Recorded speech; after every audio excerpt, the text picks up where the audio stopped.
ഒരു ദിവസം നമ്മളെല്ലാവരും മരണപ്പെടും. ഓരോ മയ്യത്തിന്റെയും നമസ്കാരത്തിന്റെ സമയമെത്തുമ്പോൾ സാധാരണഗതിയിൽ നടത്തുന്ന ഒരു ആഹ്വാനമുണ്ട്. ആഹ്വാനം, ഇദ്ദേഹത്തോട് എന്തെങ്കിലും കാര്യങ്ങൾ ആരെങ്കിലും മനസ്സിൽ വെച്ചിട്ടുണ്ടെങ്കിൽ അത് പുറത്തു കൊടുക്കണം. ഇദ്ദേഹത്തിന് എന്തെങ്കിലും കടങ്ങളുണ്ടെങ്കിൽ ആ കടം ഇന്ന ഇന്ന ആളുകളുമായി ബന്ധപ്പെട്ട് തീർക്കണം. ഇങ്ങനത്തെ ഒരു അനൗൺസ്മെന്റ്, ഒരാഹ്വാനം പൊതുവെ നമ്മളെ ഓരോരുത്തരെ സംബന്ധിച്ചും ഉണ്ടാവാനാണ് കൂടുതൽ സാധ്യത. അപ്പൊ അതിലെ രണ്ടാം പാതി കടം എന്ന് പറയുന്നത് സീറോ ആക്കി എനിക്ക് മരിക്കാൻ കഴിയണം എന്നത് ജീവിതത്തിലെ ഒരു നിലപാടായി സ്വീകരിക്കാൻ നമുക്ക് സാധിക്കുക എന്നുള്ളത് വളരെ പ്രധാനമാണ്. സ്വാഭാവികമായിട്ടും കച്ചവടവും ജീവിതവും ഒക്കെ ആകുമ്പോൾ പണം നമുക്ക് ആവശ്യമുണ്ടാകും, പലയിടത്തുനിന്നും കടം വാങ്ങും. പൊതുവായി സ്വീകരിക്കേണ്ട ഒരു തത്വം എന്ന് പറയുന്നത്, നമുക്ക് ഏറ്റവും പ്രിയപ്പെട്ട എല്ലാവരും കൂടി തീർക്കാൻ വിചാരിച്ചാലും തീരാത്ത രീതിയിലുള്ള കടങ്ങൾ ഒരിക്കലും നമ്മൾക്ക് ഉണ്ടാവരുത്. നമ്മൾ കടം വാങ്ങുമ്പോൾ അവസാനം നിർവാഹമില്ലെങ്കിൽ അത് ഇങ്ങനെ തീർക്കാം എന്നുള്ള ഒരു രൂപത്തിലേക്ക് കാര്യങ്ങൾ എത്തിക്കും വിധം, ഇന്ന സാധനം എനിക്കുണ്ട് എന്നെത്തിക്കും വിധമുള്ള കടമാവുകയും വേണം. പൊതുവെ എനിക്ക് കുറെ കിട്ടാനുണ്ട് എന്നാണ് വലിയ കടത്തിൽ കുടുങ്ങിയവരൊക്കെ സാധാരണഗതിയിൽ പറയാറുള്ളത്. ഒരു തരം പിശാചു കൊടുക്കുന്ന ആശ്വാസമാണ്. കൊടുക്കാൻ മാത്രമല്ല, എനിക്ക് ഇഷ്ടം പോലെ കിട്ടാനുണ്ട് എന്ന് പറയുന്നത്. അതുകൊണ്ട് നേരത്തെയും നമ്മൾ പറഞ്ഞു പോയൊരു വിഷയമാണിത്.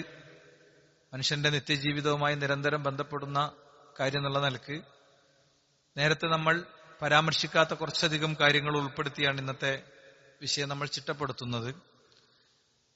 നമ്മളൊക്കെ അടിസ്ഥാനപരമായി ഉൾക്കൊള്ളേണ്ട ഒരു കാര്യം എന്ന് പറയുന്നത്, പ്രവാചകൻ സല്ലല്ലാഹു അലൈഹി വസല്ലം തങ്ങളുടെ ജീവിതത്തിലെ ഒരു നിമിഷം നമുക്ക് ചരിത്രത്തിൽ കാണാൻ പറ്റും. അല്ലാഹുവിന്റെ റസൂൽ സല്ലല്ലാഹു അലൈഹി വസല്ലം തങ്ങളുടെ പള്ളിയിൽ ഒരാൾ മരിച്ചു. തൂഫിയ റജുലുൻ ഫഗസ്സൽനാഹു. ഒരാൾ മരിച്ചപ്പോൾ ഞങ്ങൾ അദ്ദേഹത്തെ കുളിപ്പിച്ചു. എന്നിട്ട് അദ്ദേഹത്തെ ഞങ്ങൾ വകഫന്നാഹു, ഞങ്ങൾ അദ്ദേഹത്തെ കഫൻ പുടവ പുതച്ചു കൊടുത്തു. സുമ്മ അതൈനാ ബിഹി അന്നബിയ സ്വല്ലല്ലാഹു അലൈഹി വസല്ലം ലിയുസല്ലി അലൈഹി. പ്രവാചകൻ ആ മയ്യത്തിന് വേണ്ടി നിസ്കരിക്കാൻ പ്രവാചകന്റെ പള്ളിയിലേക്ക് ഞങ്ങൾ അദ്ദേഹത്തെ കൊണ്ടുവന്നു. ഫഖത്ത ഖത്തൻ. ഇപ്പൊ പ്രവാചകൻ അവിടെ ഇങ്ങനെ ഒരു വര വരച്ചു. ഇങ്ങനെ എന്തോന്ന് ആലോചിക്കുമ്പോൾ ചെയ്യേണ്ട ഒരു പണിയാണല്ലോ. എന്തോന്ന് ഇങ്ങനെ ആലോചിച്ചിട്ട് അവിടെ എന്തോന്ന് കുത്തി വരച്ചു. എന്നിട്ട് നബി ചോദിച്ചു, ഹൽ അലൈഹി ദൈൻ, അയാൾക്ക് കടമുണ്ടോ? ഖുൽന, ഞങ്ങൾ പറഞ്ഞു, നഅം ദീനാറാൻ, 2 ദീനാർ കടമുണ്ട് നബിയെ. 2 ദീനാർ അയാൾക്ക് കടമുണ്ട്. ഉടനെ റസൂലുള്ളാഹിന്റെ മറുപടി, സ്വല്ലു അലാ സ്വാഹിബിക്കും, നിങ്ങളുടെ കൂട്ടുകാരന് വേണ്ടി നിങ്ങൾ മയ്യിത്ത് നിസ്കരിക്കുക. കടമുള്ള ആൾക്ക് വേണ്ടി മയ്യിത്ത് നിസ്കരിക്കാൻ എനിക്ക് പറ്റില്ല, പ്രവാചകൻ എന്നുള്ള നിലയ്ക്ക് എനിക്ക് പറ്റില്ല. ഫഖാല അബൂ ഖതാദ. അബൂ ഖതാദ എന്ന് പറയുന്ന സ്വഹാബി പറയാണ്, യാ റസൂലല്ലാഹ്, അല്ലാഹുവിന്റെ റസൂലേ, ദൈനുഹു അലയ്യ, അവന്റെ കടം ഞാൻ ഏറ്റു. ഫഖാല നബി സല്ലല്ലാഹു അലൈഹി വസല്ലം, പ്രവാചകൻ അയാളോട് പറഞ്ഞു, ഹുമ അലൈക ഹഖ്ഖുൻ, നീ അത് ഏറ്റ പോരാ, അത് വീട്ടിൽ നിനക്ക് ബാധ്യതയാണ്. വബരിഅൽ മയ്യിത്ത്, മയ്യിത്ത് അതിൽ നിന്ന് പൂർണ്ണമായും മോചിതനാകും വിധം താങ്കൾ അത് ഏറ്റിട്ടുണ്ടോ? നിങ്ങളതൊരു ബാധ്യതയായി ഏറ്റിട്ടുണ്ടോ?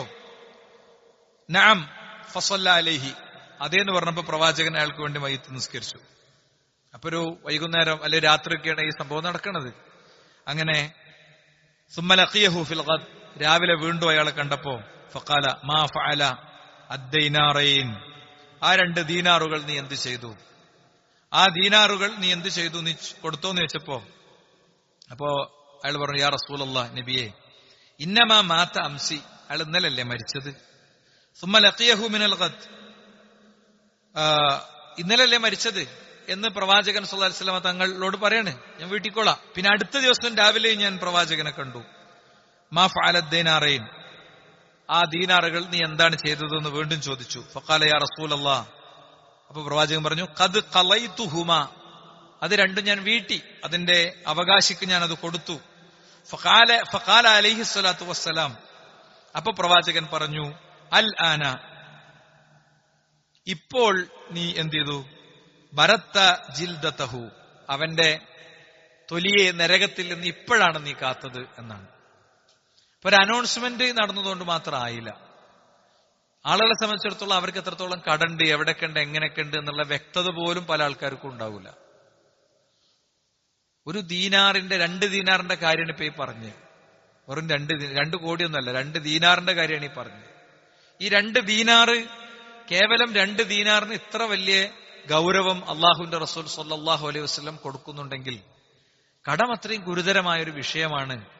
പ്രവാചകൻ മയ്യിത്ത് നിസ്കരിക്കൂല. നമ്മള് ജീവിക്കണ നാട്ടിൽ റസൂലുള്ളാഹി സ്വല്ലല്ലാഹു അലൈഹി വസല്ലം ഉണ്ടെങ്കിൽ പ്രവാചകൻ മയ്യിത്ത് നിസ്കരിക്കൂല. അത്രയും കണിശമായി ഇസ്ലാം പഠിപ്പിച്ചത്. അതിന്റെ കാരണം എന്താ? നഫ്സുൽ മുഅ്മിൻ മുഅല്ലഖത്തുൻ ബിദൈനിഹി ഹത്താ യുഖ്ളഅ അൻഹു, വിശ്വാസിയുടെ കടം അവന്റെ ശരീരവുമായി തന്നെ ചേർത്ത് കെട്ടിയിരിക്കുന്നു, അത് വീട്ടുന്നത് വരെ.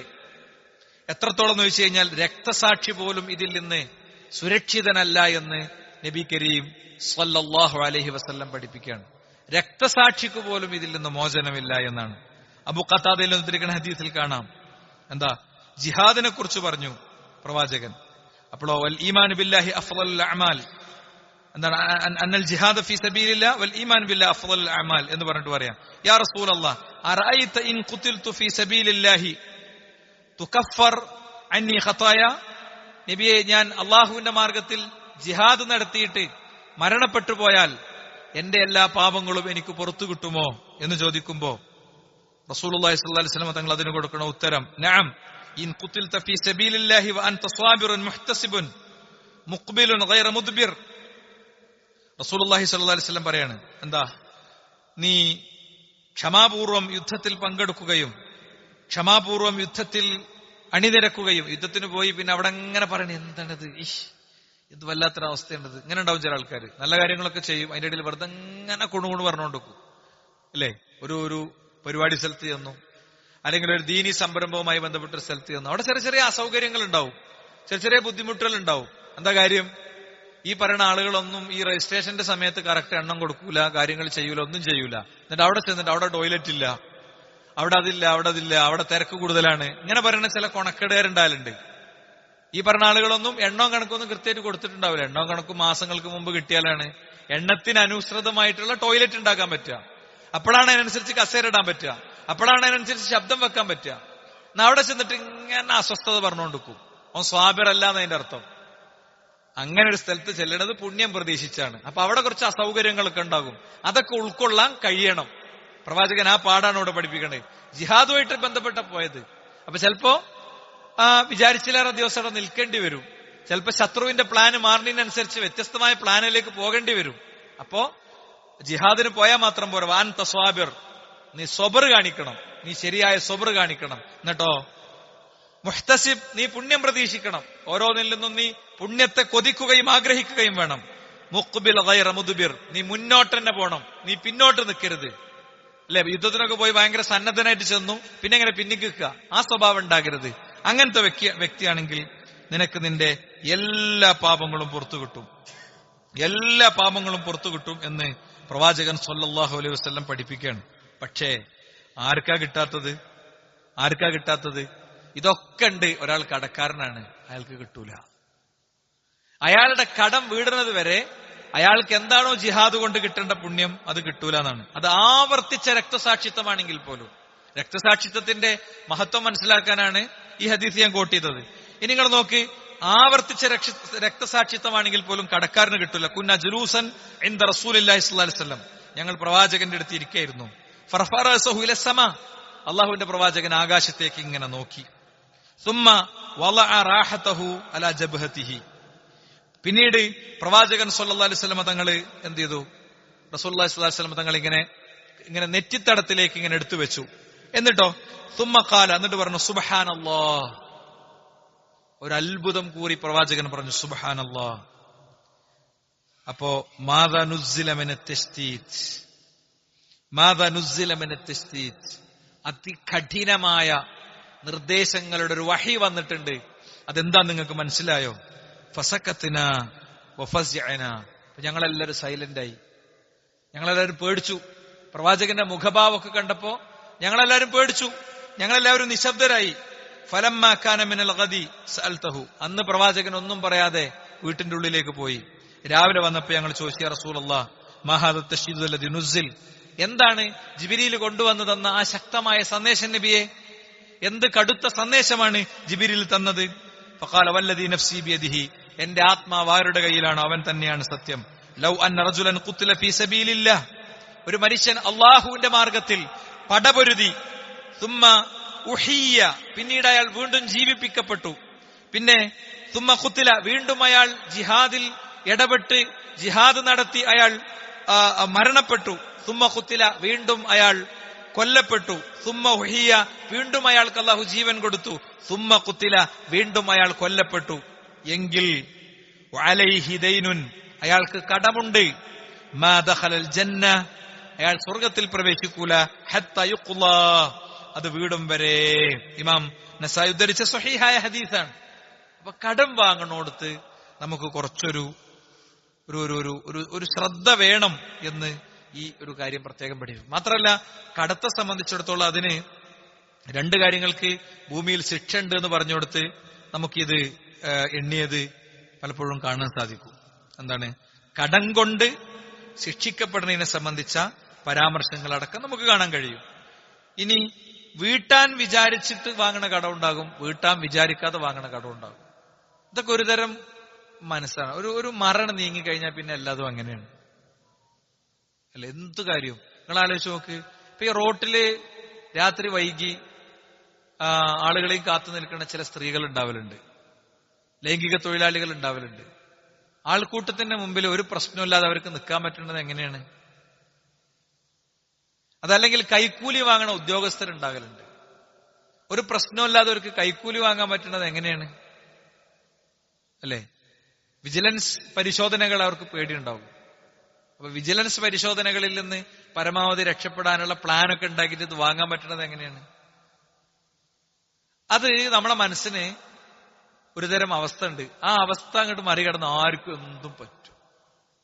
എന്തും പറ്റും. ഇതേപോലെയാണ് കടത്തിന്റെ കാര്യം കേട്ടോ. കടം ഇവിടുന്ന് വാങ്ങിയിട്ട് ഓന് കൊടുക്കും, അവിടുന്ന് വാങ്ങിയിട്ട് ഇവന് കൊടുക്കും. ഒന്ന് കുറിച്ച് വെക്കും കൂടിയില്ല, അതൊന്ന് രേഖപ്പെടുത്തി വെക്കും കൂടിയില്ല. ഇനി നമ്മളൊക്കെ മരിച്ചാലേ, ഞാൻ വെറുതെ ചോദിക്കാണ്, നമ്മളൊക്കെ മരിച്ചാല് നമുക്ക് എത്ര കടമുണ്ട്, എങ്ങനെയുണ്ട്, എന്തൊക്കെ ഉണ്ട് എന്ന് നമ്മളെ വീട്ടിൽ ആർക്കും അറിയാം? അതൊക്കെ രേഖപ്പെടുത്തി വെച്ചൊരു പുസ്തകം ഉണ്ടോ? അത് നമ്മളെ ഭാര്യക്ക് അറിയോ? അത് നമ്മളെ മക്കൾക്ക് അറിയോ? ഇല്ലെങ്കിൽ സഹോദരന്മാരെ, എത്ര ആബിദായി ജീവിച്ചിട്ടാണെങ്കിൽ, എല്ലാ വക്തും ജമാഅത്തായി നിർവഹിച്ച് ഭയങ്കര ശ്രദ്ധാപൂർവം ജീവിച്ച ഒരാളാണെങ്കിൽ പോലും ആ വ്യക്തിക്ക് വരുന്ന അവസ്ഥയെ സൂചിപ്പിക്കാനാണ് പടച്ചോൻ രക്തസാക്ഷിത്വത്തിന്റെ എക്സാമ്പിൾ കൊണ്ടുവന്നത്. രക്തസാക്ഷിത്വത്തിന്റെ ഉദാഹരണം കൊണ്ടുവന്നത് എന്തിനാ? ഈ കാര്യം ആ അർത്ഥത്തിൽ തന്നെ ബോധ്യപ്പെടുത്താൻ വേണ്ടിയിട്ടാണ്. അപ്പോ കടം കൃത്യമായി വാങ്ങുമ്പോൾ തന്നെ അത് കൊടുക്കണം എന്നുള്ളൊരു നിയത്ത്, ഇന്ന സമയത്ത് അത് കൊടുക്കണം, ഇന്ന രീതിയിൽ അത് കൊടുക്കണം എന്നുള്ളൊരു പ്ലാൻ ഇല്ലാതെ ഒരു കടത്തിലേക്ക് നമ്മൾ പോകരുത്. മൻ ഇസ്തദാന ദൈനൻ യൻവി ഖളഅഹു, ഒരാള് കടം ചോദിച്ചു, വീട്ടണമെന്ന ഉദ്ദേശത്തോടുകൂടെ കടം ചോദിച്ചാൽ അല്ലാഹു സുബ്ഹാനഹു വതആല അദ്ദല്ലാഹു അൻഹു യൗമൽ ഖിയാമ, എന്താ, അവനത് ഭൂമിന്ന് വീട്ടാൻ പറ്റാതെ പോയാലും പടച്ചോനത് വീട്ടിക്കോളും, പടച്ചോനത് പരലോകത്തുനിന്ന് വീട്ടിക്കോളും. മനസ്സിലായില്ലേ? ഒരു നിർവാഹമില്ലാതെ അവസാനം വീട്ടാനും ആളില്ലാതെയാണ് അവൻ മരിച്ചതെന്ന് വിചാരിക്കുക. ഒരാള് ഒരു 5000 റുപ്യ വാങ്ങി, അയാൾക്ക് 5000 എന്ന് പറഞ്ഞാല് ഒരു 5 ലക്ഷത്തിന്റെ മേനുണ്ട് വിചാരിച്ചോ കേട്ടോ. അയാളത് വീട്ടാനുള്ള എല്ലാ പ്ലാനും ഒക്കെ ഉണ്ടാക്കി വെച്ചു. പിന്നെ അത് എങ്ങനെയോ അത് ആരും അറിയാതെ വീട്ടാതെ പോയി. ഈ കടം എന്താ പറയാ, അതിന്റെ ആരുടെന്നാണോ വാങ്ങിയത് ആ വ്യക്തിനെ സംബന്ധിച്ചിടത്തോളം അയാളുടെ ഉള്ളിൽ എനിക്ക് അയാളൊരു പൈസ തരാനുണ്ട് എന്നുള്ള മനസ്സിങ്ങനെ ഉണ്ട് താനും, എങ്കിൽ പരലോകത്തുനിന്ന് പടച്ചോൻ വീട്ടിക്കോളുന്നാണ്. അപ്പോ കടം വാങ്ങുമ്പോൾ ഉണ്ടാകേണ്ട ഒരു മനോനിലയെ കുറിച്ചാണ് ഈ ഹദീസ് പഠിപ്പിക്കുന്നത്. കടം വാങ്ങുമ്പോൾ ഉണ്ടാകേണ്ട ഒരു മാനസികാവസ്ഥയെ കുറിച്ചാണ് ഈ ഹദീസ് നമ്മളെ പഠിപ്പിക്കുന്നത്. അതെന്താ? നമ്മളൊരു പൈസ വാങ്ങുമ്പോ ആ പൈസ അങ്ങോട്ട് കൊടുക്കണേ അല്ലെ, ഇതൊന്ന് കടിക്ക എന്നിട്ടുണ്ട്. ഇങ്ങനത്തെ കടങ്ങളാണ് പലപ്പോഴും ഒക്കെ പറയണ. ഞാനാണെങ്കിലും നിങ്ങളാണെങ്കിലും നമ്മൾ ആരാണെങ്കിലും ഇങ്ങനെ സ്പോട്ടിൽ നിന്ന് ഇങ്ങനെ വാങ്ങി ഇങ്ങനെ കൊടുത്ത ചില പൈസയൊക്കെ ആയിരിക്കും. നമ്മളൊരു വീട് വെക്കാനോ വേറെ എന്തെങ്കിലും കാര്യത്തിനൊക്കെ വാങ്ങിയത് അതിന്റെ എമൗണ്ടും കാര്യങ്ങളൊക്കെ എവിടെ എഴുതിക്കാതെ തന്നെ നമ്മുടെ മനസ്സിലുണ്ടാകും. പക്ഷെ ഖുർആനിലെ ഏറ്റവും വലിയ ആയത്ത് കടത്തെക്കുറിച്ചുള്ള ആയത്താണ്. കടം എഴുതി വെക്കുന്നത് സംബന്ധിച്ച് പറഞ്ഞ ആയത്താണ്. അപ്പൊ അതുകൊണ്ട് അത് കൃത്യമായി രേഖപ്പെടുത്തുക. കടപ്പത്രം എന്ന് പറഞ്ഞൊരു സംഭവം ഉണ്ട് ശരിക്ക്. എന്താ എഴുതി വെക്കാറിന? ഞാൻ എന്റെ ബുക്കിൽ മാത്രം എഴുതി വെക്കലല്ല, മറിച്ച് ഇത്ര രൂപ ഞാൻ നിങ്ങൾക്ക് തരാനുണ്ട് എന്ന് പറഞ്ഞിട്ട് ഒരാളെ കൊണ്ട് സാക്ഷ്യപ്പെടുത്തി എഴുതി വെക്കുമ്പോഴാണ് കടം എഴുതി വെക്കലിന്റെ പൂർണ്ണത ആകുന്നത് എന്നാണ് ശരിക്ക്. പൂർണ്ണത ഏറ്റവും ചുരുങ്ങിയത് വാട്സാപ്പില് 12/3/2025 രാവിലെ 10 മണിക്ക് ഗൂഗിൾ പേ വഴി നിങ്ങൾ എനിക്ക് ഇത്ര രൂപ തന്നിട്ടുണ്ട്, അത് ഞാൻ ഇന്ന ആളോട് തന്ന പൈസ തരാൻ, നിങ്ങൾക്ക് പൈസ തരാനുള്ള കാര്യം അറിയിച്ചിട്ടുണ്ട്, ഇത്ര ആകുമ്പോൾ ഞാൻ നിങ്ങൾക്ക് ആ പൈസ തരും എന്നെങ്കിലും എഴുതിയിടണ ഒരു സംസ്കാരത്തിലേക്ക്, ഒരു കൾച്ചറിലേക്ക് നമ്മൾ പോകുക എന്നുള്ളത് പ്രധാനമാണ്. വളരെ അതൊക്കെ കടം വീട്ടാൻ വിചാരിക്കണോ എന്നുള്ള ലിസ്റ്റിൽ പടച്ചോൻ ഉൾപ്പെടുത്താൻ അത് കാരണമാണ് കേട്ടോ. കടം വീട്ടാൻ അല്ലെ, സാധാരണ ഹുത്ത് പറയുമ്പോ ഒരിക്കലും ഉറക്കം വരാത്ത രണ്ടാക്കുന്ന ഉറക്കം വരുന്നുണ്ട്. ഒരിക്കലും ഉറക്കം വരാത്ത രണ്ടാക്കുന്ന ഉറക്കം. സാധാരണ രീതിയിൽ ചില ശാരീരിക പ്രശ്നവും ഇതൊക്കെ ഉള്ള ആളുകളൊക്കെ ഒറ്റപ്പെട്ട ആൾക്കാരൊക്കെ ഉണ്ടാവും. പക്ഷെ ഒരിക്കലും ഉറക്കം വരാത്ത രണ്ടാക്കുന്ന നല്ല ഉറക്കം വരേണ്ടത്. ഈ ഇരുത്ത ഒരു പ്രധാന കാര്യമാണ് ഇതിൽ. മുട്ട് കെട്ടിയിരിക്കാൻ പാടില്ല ഒന്ന്. രണ്ടാമത്തെ എന്താന്ന് വെച്ച് കഴിഞ്ഞാൽ ഇരുത്തത്തിനൊരു രൂപമുണ്ട്, ആ രൂപത്തിലായിരിക്കണ്ടേ. ഇങ്ങോട്ട് തിരിഞ്ഞിരുന്നല്ലോ. ഒന്ന് ചാരി ഇരിക്കേണ്ട പ്രായത്തിലുള്ളവർ ചാരി ഇരുന്നാൽ മതി, അല്ലാത്തവർ ചാരി ഇരിക്കണ്ട. മോനെ ഇങ്ങോട്ട് കയറി ഇരിക്കും, ഇങ്ങോട്ട് മുന്നിൽ കയറി ഇങ്ങോട്ട് നല്ലോണം മുന്നിൽ. ഈ ഗ്യാപ്പൊക്കെ തീർത്തിട്ടിരിക്കും. ഈ ഗ്യാപ്പ് ഒന്ന് തീർത്തല്ലേ. ഒരാഴ്ച കുറച്ച് കുത്തുബ വൈകുമ്പോഴത്തേന് എല്ലാം കൂടി മറക്കാൻ പാടില്ല. മനസ്സിലായില്ലേ? കുത്തുബ 12:40 തുടങ്ങുന്നതിന് നിർബന്ധമല്ല. നമ്മളെല്ലാവരും സൗകര്യത്തിനാണ് 12:40 തുടങ്ങുന്നത്. 1 മണിക്ക് സ്കരിച്ചാലും ജുമയാണ്. അസറിന്റെ മുമ്പ് തീർത്ത ജുമയാണ്. ബേജാറേണ്ട ആവശ്യമൊന്നുമില്ല കേട്ടോ. അപ്പോ ഇനി പ്രത്യേകം ഞാൻ ഓർമ്മപ്പെടുത്തുകയാണ്, ഇവിടെ ഇരിക്കണ മുഴുവൻ ആളോടാണ് ഓർമ്മപ്പെടുത്തുന്നത്. കഴിഞ്ഞ 3 കൊല്ലമായി ഓർമ്മപ്പെടുത്തിയ കാര്യം എന്താ? ചാരി ഇരിക്കേണ്ട ആള് ചാരി തന്നെ ഇരിക്കണം. ചാരി ഇരിക്കേണ്ടാത്ത ആളെ ഞാൻ ചാരി ഇരിക്കണ കണ്ടാൽ ഞാൻ വിളിക്കും. മിക്കവാറും ആൾക്കാരെ പേരൊക്കെ എനിക്കറിയും. പേര് ഞാൻ വിളിക്കും. പേര് ഞാൻ വിളിച്ചിട്ട് കയറ്റിയിരുത്തും. അത് മിമ്പർമാൻ ഉണ്ട്. മിമ്പർമാൻ അള്ളാഹുവിന്റെ റസൂൽ പഠിപ്പിച്ചാണ്. എന്താ ആളുകളെ വഷളാക്കലല്ലേ എന്നൊക്കെ ചോദിക്കും. വഷളാക്കലല്ല, ഇനി വഷളാക്കലല്ല, കാര്യം പറഞ്ഞല്ലോ, ഇനി വഷളാക്കലല്ല. ഇനി ഞാൻ വിളിക്കും, ഉറപ്പായിട്ട് വിളിക്കും. പിന്നെ ഒരു നിർവാഹമില്ലാത്തതുകൊണ്ട് വൈകി വരുന്ന കുറച്ച് ആൾക്കാരുണ്ട്. അത് മുഷ്കില, പടച്ചോന ഒരു കാര്യങ്ങൾ. പക്ഷെ പ്ലാൻ ചെയ്താൽ നേരത്തെ വരാൻ പറ്റിയ കുറച്ച് ആൾക്കാരുണ്ട്. ഞാൻ അവിടെ കയറുന്നതിന്റെ മുമ്പ് ഞാനും ഇവിടുന്ന് ഒരു 20 കിലോമീറ്റർ അപ്പുറത്തുനിന്ന് റൺ ചെയ്തിട്ട് അവിടെ വരുന്നത്. അങ്ങനെ വരുന്ന ആളുകൾ അത് ശ്രദ്ധിക്കണം. നിങ്ങളെ ജുമാ കിട്ടണില്ല, നിങ്ങൾക്ക് ജുമാ കിട്ടണില്ല. ഞാൻ തീർത്തു പറയണം. പല ആളുകളെയും കീഴിൽ ജോലി ചെയ്യണവര്, ഇങ്ങനെയൊക്കെയുള്ള നിർവാഹമില്ലായ്മയുള്ള കുറച്ച് ആൾക്കാരൊക്കെ ഉണ്ട്. ഓലതല്ല ഞാൻ പറയണത്. സ്വന്തമായിട്ട് സ്ഥാപനവും സംവിധാനമൊക്കെ ഉള്ളവര് വാഞ്ഞ് മണ്ടി കയറി വന്നിരിക്കണവരോട് പറയണം ജുമാ കിട്ടണില്ല കേട്ടോ, ജുമാ കിട്ടണില്ല അവർക്ക്. അത് ഞാൻ നേരത്തെ അതിന്റെ ഹദീസൊക്കെ കൂടെ പറഞ്ഞാണ്.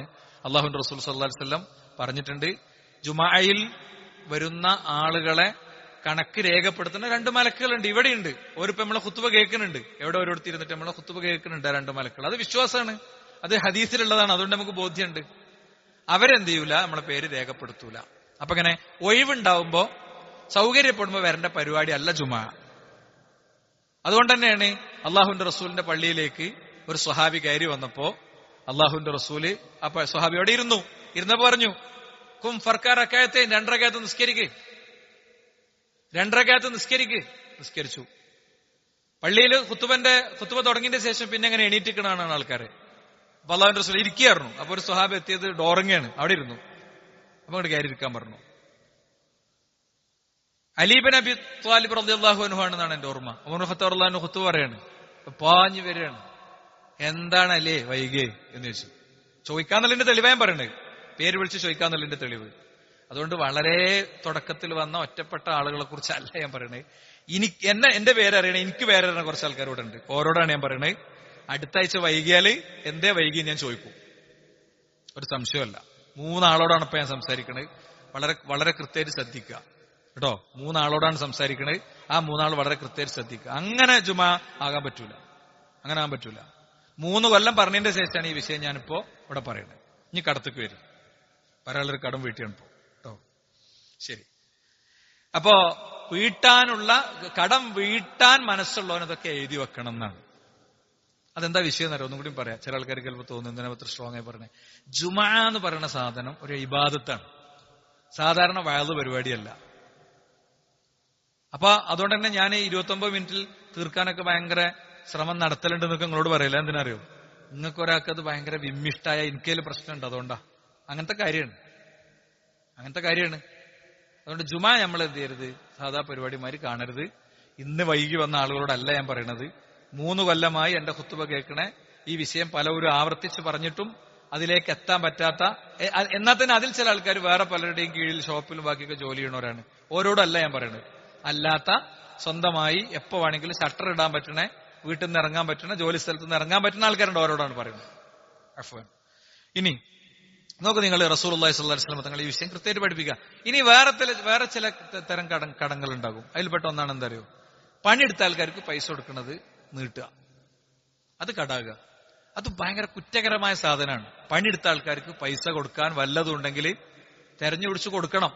അല്ലെ? ചരിത്രത്തിൽ വലിയ പാഠങ്ങളുണ്ട്. അഅത്തുൽ അജീർ അജ്റഹു ഖബ്ല അൻ യജുഫ അറഖഹു. വിയർപ്പ് വറ്റണതിന് മുമ്പ് പൈസ കൊടുക്കണം എന്ന് അല്ലാഹുവിന്റെ റസൂൽ സ്വല്ലല്ലാഹു അലൈഹി വസല്ലം പഠിപ്പിച്ചു. വിയർപ്പ് വറ്റണതിന്റെ മുമ്പ് കൊടുക്കാനുള്ള പൈസ കൊടുക്കണം. വിയർപ്പ് വറ്റണതിന്റെ മുമ്പ് കൊടുക്കണം. അങ്ങനെ പറഞ്ഞ കാര്യമാണ്. അത് പിന്നെ അങ്ങോട്ടും ഇങ്ങോട്ടും നീട്ടിയിടുന്ന പരിപാടി ശരിയല്ല.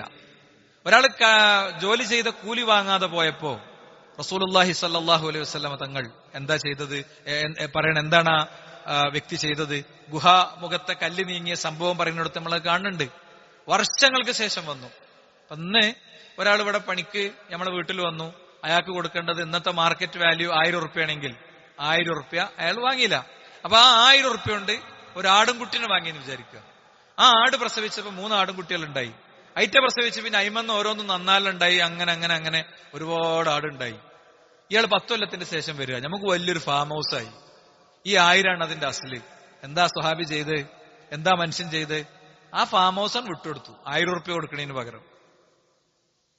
കൂലിന്റെ ഗൗരവം അത്ര വലുതാണ്. ശമ്പളം കൊടുക്കണം എന്ന് നമ്മൾ പറയണത് അതുകൊണ്ടാണ്.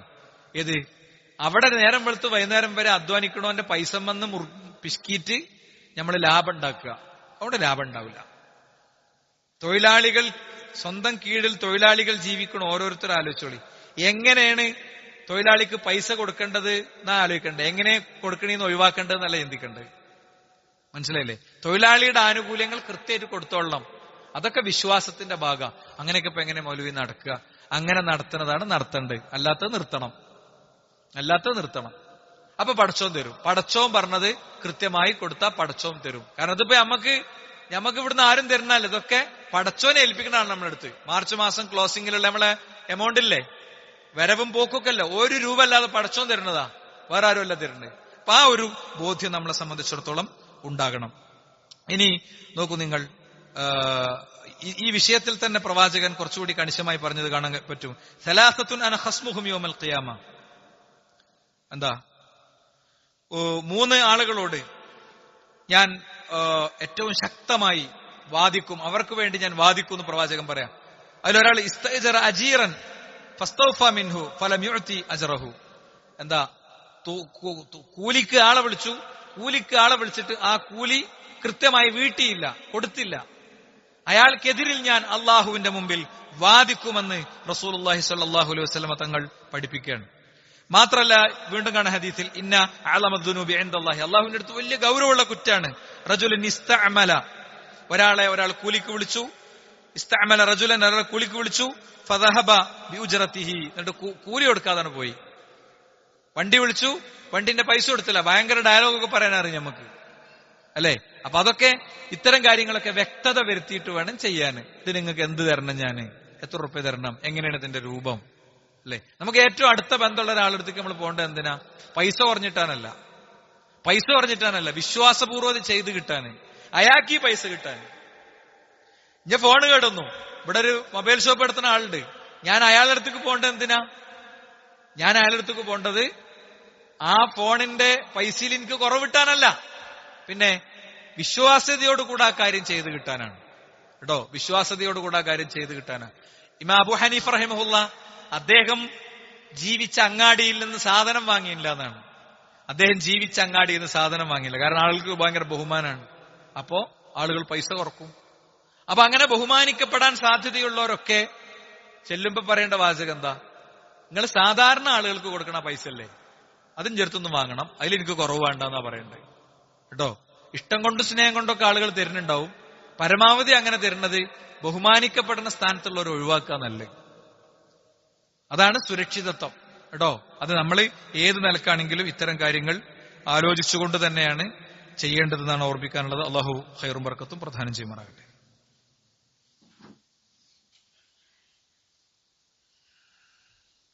അൽഹംദുലില്ലാഹി വസ്സലാത്തു വസ്സലാമു അലാ റസൂലില്ലാഹി വഅലാ ആലിഹി വസ്സഹ്ബിഹി അജ്മഈൻ. അമ്മാ ബഅദ്. സൃഷ്ടാവും സംരക്ഷകനുമായ റബ്ബിനെ ജീവിതത്തിന്റെ എല്ലാ മേഖലയിലും കാത്തു സൂക്ഷിക്കണമെന്ന് ഒരിക്കൽ കൂടി ഉണർത്തുകയാണ്, ഉത്ബോധിപ്പിക്കുകയാണ്. സഹോദരന്മാരെ, ഇസ്ലാമികമായ ചില കാര്യങ്ങൾ അത് നമ്മൾ അറിയലും പഠിക്കലും ഒക്കെ നമുക്ക് നിർബന്ധ ബാധ്യതയായിട്ടുള്ള വിഷയങ്ങളുണ്ടാവും.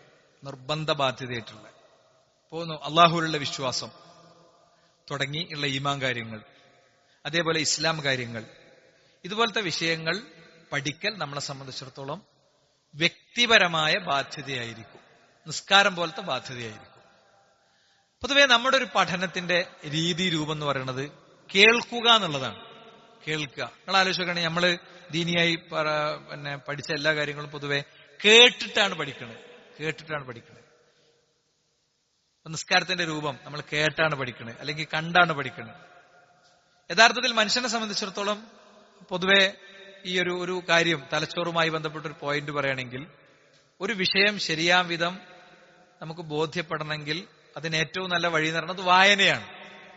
നമുക്ക് ആർക്കും പൊതുവെ ഇല്ലാത്തൊരു കാര്യമാണ്. അതുകൊണ്ട് നമ്മൾ മൊത്തം വായിക്കൊന്നും വേണ്ട, പക്ഷെ ദീനിയായിട്ടുള്ള കുറച്ച് കാര്യങ്ങൾ വായനയിലൂടെ തന്നെ നമ്മളൊന്ന് മനസ്സിൽ ഉറപ്പിക്കണം. അങ്ങനെ ഉണ്ടല്ലോ, ചില സാധനങ്ങളൊക്കെ നമ്മൾ ഉറപ്പിക്കുമ്പോൾ അവിടെ വെറുതെ മണ്ണിൽ കുഴിച്ചിടും, ചിലത് അതിന്റെ ചുറ്റും കുറച്ച് കോൺക്രീറ്റും കൂടി ഇടും അല്ലെ. ചിലത് എന്ത് ചെയ്യുന്ന വെച്ചാൽ ഒന്ന് അതിമക്ക് ഒരു കമ്പിയും കൂടിയും ഘടിപ്പിച്ചിട്ട് അവിടെ അതൊന്നും കൂടി ഒന്ന് ഉറപ്പിച്ച് നിർത്തിയിട്ടുണ്ടാവും. ഇങ്ങനെ പല രീതിയിൽ നമ്മൾ ഒരു കാര്യത്തെ ഉറപ്പിക്കും എന്ന് പറയണ പോലെ നമ്മൾ ഉറപ്പിക്കേണ്ട കുറച്ച് കാര്യങ്ങളുണ്ട്. അത് വായിച്ചും അറിഞ്ഞും ബോധ്യപ്പെട്ടും തന്നെ നിർവഹിക്കേണ്ട കാര്യമാണ്. വായിക്കുമ്പോ ഇപ്പൊ ഞാനൊരു കാര്യം പറയുമ്പോ നിങ്ങൾക്കൊരു അവ്യക്തത വന്നാല് ആ അവ്യക്തത നിങ്ങൾക്ക് ക്ലിയർ ചെയ്യാൻ പറ്റൂല. എന്തിനാ ഇപ്പൊ നിങ്ങളെ പറഞ്ഞ വേർഡ് എന്ന് മനസ്സിലുണ്ട്, എനിക്ക് ആ വേർഡ് മനസ്സിലായില്ലല്ലോ അല്ലെ. അപ്പൊ ഞാൻ പിന്നെ രണ്ടാമത്തത് പറഞ്ഞാലേ കിട്ടുള്ളൂ. നിങ്ങൾ വായിക്കുകയാണെങ്കിലോ നിങ്ങൾക്ക് പിന്നിക്ക് വരാം, നിങ്ങൾക്ക് മുന്നിക്ക് പോകാം, അവിടെ നിന്ന് നിർത്തി വായിക്കാം, അവിടെ നിന്ന് അടിവരടാം. ഞാനിത് എന്തിനാ പറഞ്ഞതെന്ന് വെച്ച് കഴിഞ്ഞാല്, പൊതുവെ വായനക്കുള്ള ഒരുപാട് സംവിധാനങ്ങൾ നമ്മുടെ മുന്നിലുണ്ട്. ഇപ്പൊ നേർപ്പഥം നല്ലൊരു സംവിധാനമാണ്.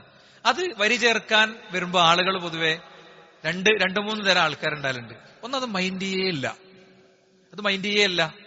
എനിക്ക് വേണ്ട അറിയും, ഞാനത് റാപ്പർ പോലും പൊട്ടിക്കലില്ല അറിയും. നമുക്ക് ജീവിതത്തിൽ പലജാതി പരിപാടി ഉണ്ടായിരുന്നു, പലതും നമ്മൾ നിർത്തിയതാണ്. ഖുറാഫാത്തുകൾ പലതും ഉണ്ടായിരുന്നു, അത് വേണ്ടാച്ചതാണ്. ജീവിതത്തിൽ പല നന്മകളും നമ്മൾ ചേർത്ത് വെച്ചിട്ടുണ്ട്. തറാവീഹ് ഒന്നും നിസ്കരിക്കാതെ നടന്നൊരു കാലുണ്ട്. ഒറ്റ തറാവീഹ് നഷ്ടപ്പെടാതിരിക്കാൻ നോമ്പ് കാലത്ത് ഞാനൊരു നോമ്പ് സൽക്കാരത്തിനെല്ലാം തീരുമാനിക്കുന്നവരുണ്ട്. എല്ലാ വക്തും ഞാൻ പള്ളിയിലേ നിസ്കരിക്കുള്ളൂ എന്ന് തീരുമാനിച്ചവരുണ്ട്. എനിക്കറിയാം ഈ പള്ളിയിൽ ഖുത്ബക്ക് പങ്കെടുക്കുന്ന ഒരാളുണ്ട്. അയാൾ എന്നോടൊരു മസാല ചോദിച്ചു ഒരിക്കൽ, ഖുറാൻ ക്ലാസ് നടക്കുന്നത് ഇന്ന സ്ഥലത്താണ്, അത് പള്ളിയല്ല. അപ്പോ ഞാൻ പള്ളിയിൽ തന്നെ നിസ്കരിക്കണം തീരുമാനിച്ച ഒരാളാണ്, ഞാൻ എന്താ ചെയ്യേണ്ടതെന്ന്. അങ്ങനെയൊക്കെ തീരുമാനിക്കുന്ന ആൾക്കാരൊക്കെ ഉണ്ട്. അതൊക്കെ നമ്മൾ ജീവിതത്തിൽ എടുക്കുന്ന തീരുമാനങ്ങളാണ്. ഇതുപോലെ എടുക്കേണ്ട ഒരു തീരുമാനമാണ് ദീനിയായ ഒരു വായനാ സംസ്കാരം. ദീനിയായ കുറച്ച് കാര്യങ്ങൾ വായിച്ച് പഠിക്കണം. എന്താ അതിന്റെ കാര്യം? വായനയിലൂടെ ഒന്ന് തലയിൽ അത് ഉറപ്പിക്കാണ്ട്, റാപ്പർ ഒന്ന് പൊട്ടിക്കണം. നിങ്ങള് പണ്ഡിതന്മാരുടെയൊക്കെ ചരിത്രം എടുത്ത് നോക്കിക്കഴിഞ്ഞാല് വായിച്ച് അവസാനം കാഴ്ച ശക്തി ഇല്ലാത്ത കാലെത്തിയപ്പോ വക്കാന യഖ്റഉ അലൈഹി വഹുവ യഖ്ളി ഹാജതഹു, മൂപ്പര് ടോയ്ലറ്റിലായിരിക്കും, അപ്പോ അദ്ദേഹത്തിന് പുറത്തുനിന്ന് വായിച്ചു കൊടുക്കാറുണ്ടായിരുന്നു എന്നാണ്. ടോയ്ലറ്റിലെ സമയം പോലും വായനയിലായിരിക്കുന്നതാണ്. വായനയിൽ മുഴുകി, സമയം മുഴുവൻ വായനയിൽ മുഴുകിക്കൊണ്ടിരിക്കുന്നതാണ്. അപ്പൊ അതോടെ അതൊന്ന് പ്രാക്ടീസ് ചെയ്യേണ്ട ഒരു കാര്യമാണ്. ഈ മൊബൈൽ ഫോണൊക്കെ ഒന്ന് എടുത്തുവെച്ച് കുറച്ചൊന്ന് വായിക്കുക എന്ന് പറയുന്നത്. മാത്രമല്ല ഇപ്പോ ഈ നേർപ്പഥം എന്ന് പറയുന്ന വാരിക അത് സംബന്ധിച്ച് എനിക്ക് ധൈര്യത്തിൽ ഖുത്ബി പറയാൻ പറ്റും. നമ്മുടെ നാട്ടിൽ ഓരോ ആഴ്ചയും ഓരോ വിവാദങ്ങളാണ് വരിക, അല്ലേ? ഞാൻ പറയണത് ഇവിടുത്തെ പൊളിറ്റിക്കൽ സോഷ്യൽ എഞ്ചിനീയറിംഗിന്റെ ഭാഗമായിട്ടുള്ള ചർച്ചകളെ കുറിച്ചല്ല. ചിലതൊക്കെ അതുമാണ്. എന്താണ് ഇപ്പോ വഖഫ്, കുറേ കാലം വഖഫായിരുന്നു വിഷയം, വഖഫ് ഭൂമിയായിരുന്നു വിഷയം. ഈ വഖഫുമായിട്ട് ബന്ധപ്പെട്ട വിഷയം എന്താണ് നമുക്കത് അറിയണം. അതെന്താ നാട്ടിൽ നടക്കണമെന്ന് നമുക്ക് അറിയണം. അത് അറിയുമ്പോഴാണ് നമ്മളെ കുടുംബ ഗ്രൂപ്പിൽ അതിനെ പറ്റി ഒന്ന് പറയാൻ പറ്റുക, ഒരു കല്യാണ സദസ്സിൽ അതിനെ പറ്റി പറയാൻ പറ്റുക, നമ്മൾ യാത്ര ചെയ്യണ ബസ്സിൽ ആ സഹയാത്രികനോട് പറയാൻ പറ്റുക, നമ്മളെ പാർട്ടി ഓഫീസിൽ അതിനെ കുറിച്ച് പറയാൻ പറ്റുക. അതല്ലെങ്കിൽ ഇപ്പൊ എന്താണ് ലവ് ജിഹാദ്, ഇങ്ങനെ, അല്ലെങ്കിൽ ഇപ്പൊ സൂംബ, ഇങ്ങനെ പല പല വിഷയം വരും. ഈ നേർപ്പദത്തിന്റെ ആദ്യത്തെ 3 പേജ് എന്ന് പറയുന്നത്, 4 പേജ് എന്ന് പറയുന്നത് ഇങ്ങനത്തെ ഒരു കാര്യമായിരിക്കും. ഇനി ആ ഒരു കാര്യം കൂടി നിങ്ങൾക്ക് പറഞ്ഞുതരാം.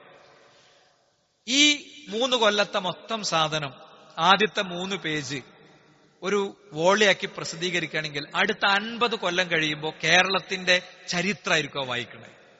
ഈ കാലഘട്ടത്തിലൂടെ ഉണ്ടായ ഓരോ വിഷയത്തിന്റെയും ഏറ്റവും ശരിയായ വശങ്ങൾ ഇങ്ങനെ നുള്ളിപ്പൊറുക്കിയെടുത്ത് അത് റിസർച്ച് ചെയ്ത് രേഖപ്പെടുത്തി വെക്കുകയാണ്. അപ്പൊ അതുകൊണ്ട് നമ്മൾ അതിലേക്കൊരു 550 ഉറുപ്പ്യ കൊടുക്കുമ്പോൾ നമ്മൾ ആ ചരിത്രം ശേഖരിച്ചു വെക്കാൻ വേണ്ടി കൂടിയാണ് ആ പൈസ കൊടുക്കുന്നത്. ഒന്ന്. രണ്ടാമത്തെ കാര്യം, വായനയിലൂടെ മാത്രം ദീന് പഠിക്കുന്ന എത്രയോ ആൾക്കാരുണ്ട്. വായനയിലൂടെ മാത്രം. ഇപ്പൊ ഇവിടെ ഇപ്പൊ മൂസിനൊക്കെ ഇവിടെ ഇരിക്കുന്നുണ്ട്. അദ്ദേഹത്തോട് വെച്ച് ഞങ്ങൾക്ക് അറിയാം. മുമ്പൊരിക്കൽ ഞാൻ എന്റെ ഒരു സ്പീച്ചില് നമ്മുടെ ചില ന്യൂസ് റീഡർമാര്, മലയാള മനോരമയിലും 24-ലൊക്കെ അങ്ങനെ ന്യൂസ് റീഡർമാരായ കുറെ ആൾക്കാര്, പ്രമുഖരായ ജഡ്ജിമാര്, ഇവരുടെയൊക്കെ പേര് പറഞ്ഞിട്ട് ഞാൻ എന്റെ സ്പീച്ച് പറഞ്ഞു, ഇവരുടെയൊക്കെ ടേബിളിൽ ഈ സാധനം എത്തണം. എത്തിക്കുക എന്നുള്ളത് നമ്മളെ ബാധ്യതയാണ്. പൊട്ടിക്കുക തുറക്കുക എന്നൊക്കെയുള്ളത് ഓരോ ബാധ്യതയാണ് എന്ന് പറഞ്ഞപ്പോ ഒരു ഒരു വലിയ മനുഷ്യൻ, നിങ്ങളെ എത്ര ആളുണ്ടോ ഓൽക്കുള്ള പൈസ ഞാൻ തരാന്ന് പറഞ്ഞു. ഇപ്പൊ 2 വർഷം മുമ്പാണെന്നാണ് എന്റെ ഓർമ്മ.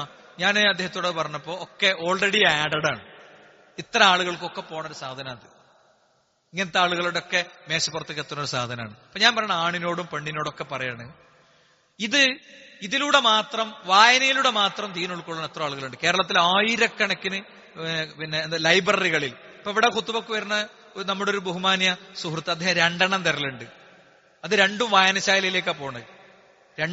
ഒന്ന് നിയമസഭയുടെ വായനാ മേശയിലേക്കാണ് ഒന്ന് പോണത്. എല്ലാ വർഷത്തും അദ്ദേഹത്തിന് അത് അങ്ങനെയാണ് പോണത്. അപ്പൊ നമ്മൾ വീട്ടിൽ 2 ആളുണ്ടെങ്കിൽ നമ്മളൊരു കോപ്പി എടുത്തിട്ട് അത് പൊട്ടിച്ച് നമ്മൾ വീട്ടിൽ വായിക്കുന്ന ഒരു അവസ്ഥ വേണം. ഒരു ഗ്രൂപ്പ് റീഡിംഗ് ഒക്കെ മക്കൾ അങ്ങനെ വായിക്കും, നമ്മൾ കേൾക്കുന്നു. ഇനി മാത്രല്ല, ഇതൊരു തഫ്സീർ ഇതിലൂടെ അങ്ങനെ വന്നുകൊണ്ടിരിക്കുന്നുണ്ട്. ആഴ്ചക്കാഴ്ചക്ക് ഒരു തഫ്സീർ വായിക്കുക, തഫ്സീർ സഅദി.